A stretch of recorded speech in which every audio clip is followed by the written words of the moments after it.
કાન તમારું હયું હયું હાથ ન રે એને કેજો કેજો કે એક વાર હે મારી રંગબાઈ માને યાદ કરે.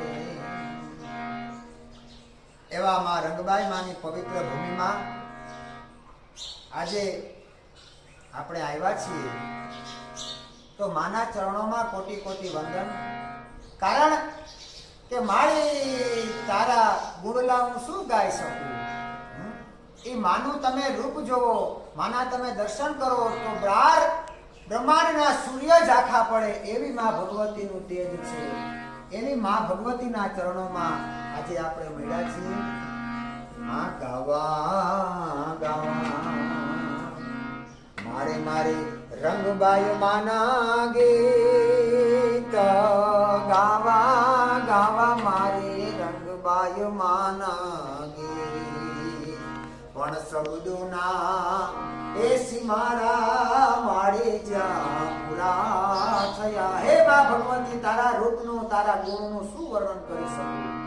એક મા ઉપાસક કવિ અને રોજ માના ચરણોમાં કવિતા લખી મૂકે. માં તારું રૂપ આવું છે, માં તારા હાથ આવા છે, માં તારા પગ આવા છે.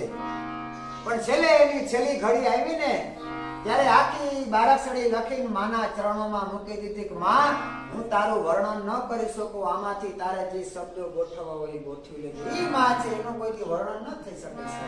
હા, નથી બેરી થઈ માં હે નથી નિંદર માં ઘેરાણી, તારા અંતરનો પોકારો નથી માટે હાથ કે સાંભળે માતાજી હાથ કે સાંભળે. નથી બેરી થઈ, નથી મૂંગી થઈ, નથી નિંદરમાં ઘેરાણી, પણ તારા અંતરનો પોકાર નથી માટે હાથ ક્યાંથી સાંભળે. સૌનું સુણે તારું કાન